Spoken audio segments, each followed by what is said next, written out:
Yesterday, as I was falling asleep, I had some anxiety. And usually, when I get that, I feel. Usually, there's some strong sensation in my body. Maybe I feel some sensations in my head or in my body. And then that turns into overthinking patterns that makes me feel just worse. I'm asking myself, am I feeling okay? What's going on? And I'm feeding the cycle that is creating the anxiety when this happens.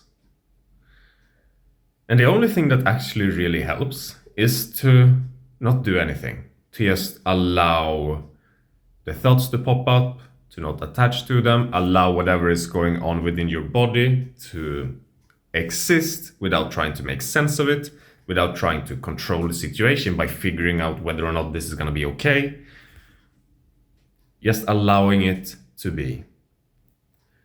When you are in an anxiety, it is just a wake-up call for more conscious awareness because you have lost touch with the wholeness of who you are and the universe as it is. You are too stuck in your head.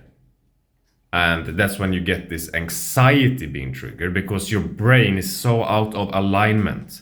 You're trying so hard to make sense of things. You're trying so hard to predict what's going to happen next. But the hardest thing in the world is to let go of those patterns of overthinking that you're so used to having in that situation. It's so hard. Because the ego is trying to keep itself alive by doing the same things, by keeping you distracted and keeping you in this loop. Because it sees connection to your emotional body and the connection to the world as it is as death. Because it is designed to protect you from things that can hurt you. Because those things that can potentially hurt you can of course kill you. At least that is what it is thinking. But those heavy emotions of, let's say, fear that are coming up, that you are first experiencing before this pattern of overthinking takes place, that's not going to kill you. It is just there to be felt. Or it could be some other emotion, some shame, fear, or anger, or whatever it is that you're not allowing yourself to feel, that has been triggered a lot.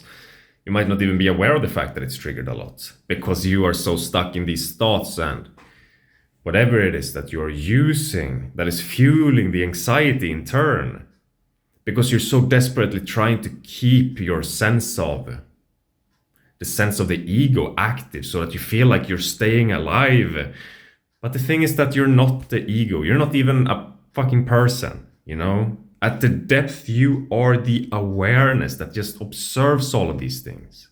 Awareness is what is the building block, the fabric of the universe. What some people refer to as God in some religions. You know, you are that.